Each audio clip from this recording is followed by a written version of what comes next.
Affaar keessatti humnoota Tigraayin raawwatamaniiru jedhameen baay'ee yaadda'u himte. Dubbimaan ministeera dhimma alaa Ameerikaa Ned Price sarbama mirgoota namoomaa gochaawwan gara jabinaa rifaasisaa fi badiinsi bu'uuraalee misoomaa Amaaraa fi Affaar keessatti humnooti TPLF'n raawwatamuu laalchisee gabaasonni mirkanoofne bahaa jiran Ameerikaa yaaddeesseeraa jedhaniiru. Ned Price qaamoleen waraana keessatti hirmaatan hundinuu tarkaanfii namoota nagaarratti fudhatan irraa of qusachuu qabu jedhan. Aangawoonni dhimmi isaanii isaan laallatu gabaasaalee kanneen qorachuun dhugummaa isaanii akka mirkaneessanii fi kanneen harka keessaa qaban itti gaafatamoo taasisuu keessatti sirna hundaammataa fi ifatee akka hordofaniif ni gaafannaa jedhan ibsa ba'e keessatti.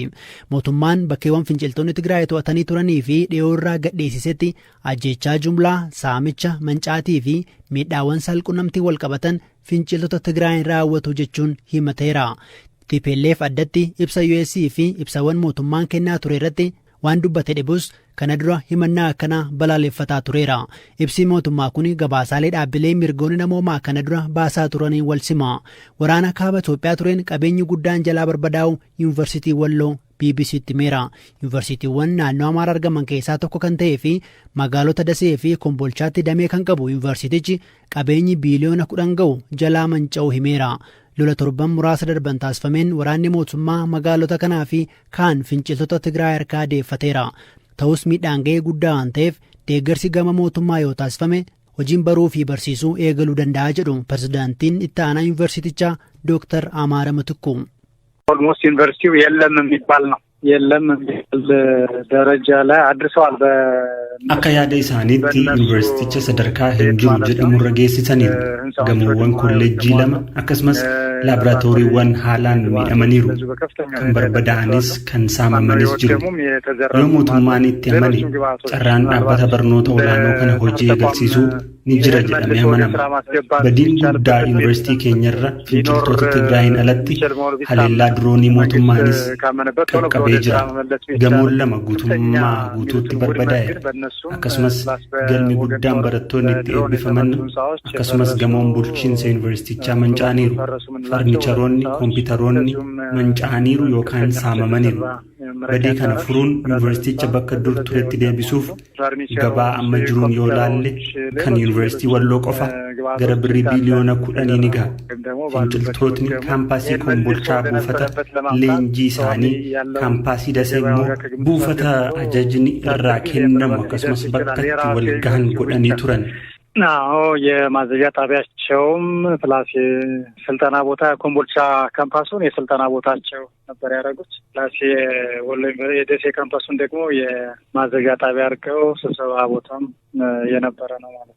መንጫቲ ከነ ቦዳ ኤገሬን ዩኒቨርሲቲቻ ማልታ ጀኔ ዶክተር አማረ ጋፈነ ተወሰኑት ትምህርት ዘርፎች ላይ አስቸጋሪ ሊሆን ቢችልም እንኳን laabiraatoorii maaqaaqaam workshop maaqaaqaam dameewwan barnootaa muraasa irratti rakkisaa ta'us kutaa laabiraatoorii qopheessuun kan yeroo fudhatu ta'us barattoota saayinsii hawaasaa fi kanneen saayinsii biraatiin barnoota laabiraatoorii xumuran eebbisiisuun ni danda'ama. Manni kitaabaa miidhaan irra hin geenye kompiitaroota irra gara caalu haarda diiskiitu saamame. Inni yoo bakka buufame firaashonnis yoo bakka buufaman barumsitti deebi'uu hin danda'ama. Damee barnootaa hundaan barattoota fudhachuu hin dandeenyu malee damee barnootaa filatameen barattoota simachuun baruuf barsiisuu gaggeessuun ni danda'ama. Hanga suphamee bakka duriitti deebi'utti yoo eegne hanga waggaa 2 ol nu duraa fudhachuu danda'a. Keessumaa kanneen saayinsii hawaasaa barataniif eebbaaf jiini 2 isaan hafe simannee eebbisiisuun ni danda'ama. እና ተመራቂዎችን ማለት ነው ኦልሞስት የጨረሱ አሉ 1 ወርና 2 ወር የቀራቸው እነሱን ተቀብለን ማስተናገድ የምንችልበት ሁኔታ ይኖራል ማለት ነው። መንጫቲን አለቲ ናናው ዩኒቨርሲቲ ወሎ ዋልቺ ራወተሜ ጅራቹ ወደፈኔራ ሃንገም ዱጋደ ጀኔ ዶክተር አማረ ጋፈኔ ቁስለኞች ቀድመው የመከላከያ ኃይል እዛ ነበረበትና miseensonni raayyaa ittisa biyyaa miidhamanii achi turanii fi jiraattota naannichaa irratti miidhaan gaheera. Kunneen ajjeefamanii yuunivarsiitii keessas naannawichas reeffi isaanii argamee uummanni awwaaleera. Finciltoonni Tigraay kallattiin mana isaanii seenaa akka ajjeesan turani. Yuunivarsiitii keessaaf ala kan awwaalaman jiru. Hojiin kana qulqulleessuu yeroo dhiyootti adeemsifama. isa yuunivarsiitii Walloo finciltoota Tigraay himate irratti gama TPLF'n wanti jedhamee hin jiru.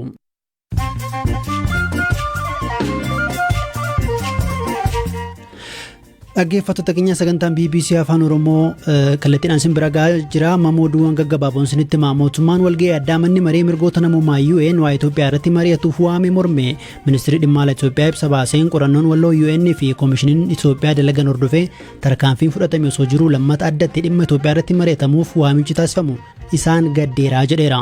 Itoophiyaan ergama siyaasaaf taasifamudha jechuun miseensonni mana marichaa akka irraa hafan waamicha taasifteetti.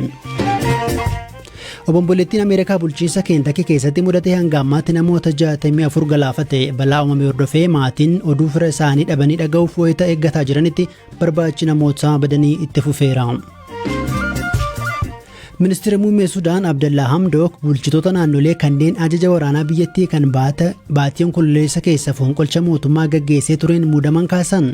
Ministeerri muummee Hamdook dabalatee qondaaltonni miseensota mootummaa ce'umsaa garee siivilii hedduun ajaja waraanaa biyyattiin to'annaa jala oolfamuun isaanii ni yaadatama.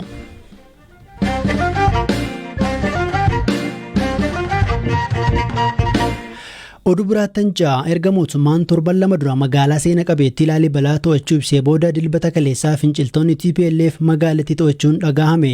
AFP fi Reuters jiraatota eeranii akka gabaasanitti lola maleetii magaalachuu to'achuu kan danda'an Hirphaa Gammachuu bal'isee nutti hima. Finciltoonni TPLF magaalaa bakka hambaa seenaa UNESCOtti galmaa'e of keessaa qabdu Laalibalaa wayita to'atan dhukaasni oomtuun turre.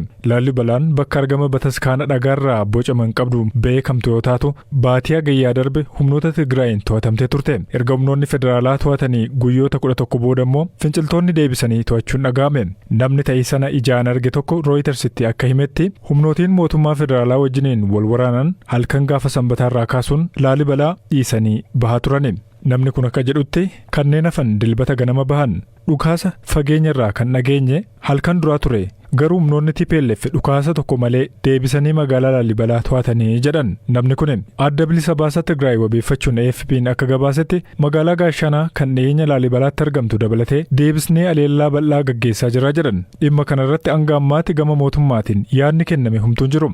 Dubbi himaan TPLF Geetaachoo Raddaa toora tiwitara isaaniitiin humnootiin keenya waan baay'ee gaarii raawwataa jiru jedhan. Garuu sanbata darbe waajjirri ministeera muummee Itoophiyaa Abiy Ahmed karaa toora tiwitaraatiin Abiy gara adda waraanaatti deebi'uudhaa fi humnootiin federaalaas daandii gara Maqalee geessu irratti magaalota tarsimoo hedduu to'achuu himee ture.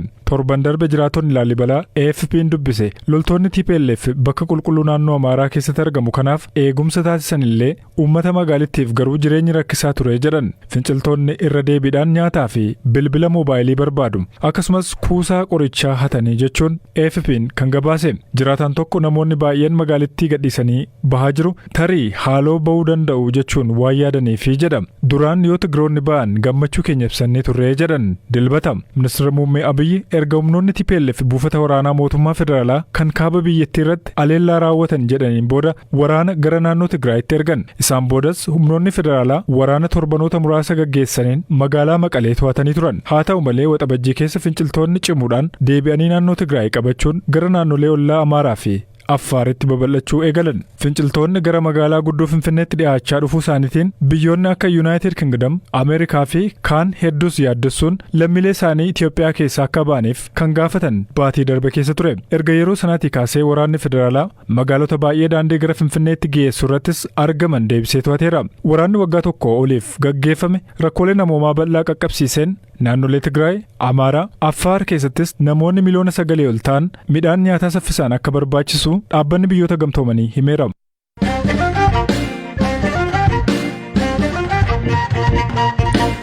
Mee hangam keessantu oolmaa barsiisaa keessanii yaadata? Naqamteetti barattoonni duraanii barsiisaa Abeel Bulchaa kaka'umsa mataa isaaniitiin walqindeessanii oolmaa barsiisaa isaanii gochaan agarsiisan oolmaa barsiisaa yaadachuuf fakkeenyummaa gaariidha. Hojii gaarii dhalootaaf barumsa ta'u barsiisotaaf immoo haamlee dabaluudha. Barattoonni duraanii magaalaa Naqamtee barsiisaa isaaniif konkolaataa birrii 700 ol baastu bitanii kennaniiruu fi kanneen barattoota qindeessan keessaa tokkoo fi yeroo ammaa siivil injiinaringiitiin daandii qilleensa Itoophiyaa keessa kan hojjetu Bizu'aan Tashooma barattoonni 100 irratti hirmaatu BBC'tti hime. Barsiisaa Abeel Bulchaa kan konkolaataa badhaafaman maal jedhu dubbiseera. Ammas isa hojjechaa jira. Waggaa 17 saddeettaffaa keessa jiraan. Sooromatti dhiyaatan jechuudha reemma? Dhiyaaddeera gara barsiisaan hin dullomuudhaan malee dulloomeera. Amma umuriin keessa meeqa jechuudha? Amma umuriin koo 58. Tole akka dhageenyetti egaa barattoonni keessan duraanii walitti dhufaniiti kan isaan konkolaataa isin badhaasuudhaan kan dhageenye. Konkolaataa akkamiiti wanta akkasii kan eegdanii turtan isin? No, waan akkasiillee konkolaataa isaanii bitanii giitsiidha. Bara birii 750 akkas deema. Konkolaaticha jechuun ta'in ijoollee guddistee dhuma isaanii akkasii nama guddaa ta'anii inni kaan dooktar, inni kaan paayileeta, inni kaan injiinar hedduu kan ta'an immoo leksharoota eessaa keessaa Gondar Medical School, Bahar Dar, Adra University, Jimma University, Haromaa iddoo isaan hin jirre hin jiru. Vootidii ta'in hojjedhee badhaasaa fituun ta'in bakka nama guddistee lammiin kee iddoo guddaa akka ga'uuf fedhii faawwii keessa tureeti. Akka ijoolleen herreegasii dandeessuu bakka asfaltii amma danda'u hundumaan gargaare. Tole. Kana dura konkolaataa qabdu turtanis? Kanayyuu hubatanii ta'an kan isaan naafisanii. Yeroo isaan konkolaataa qabu miilaan deemaa. Eessa barsiistu isin?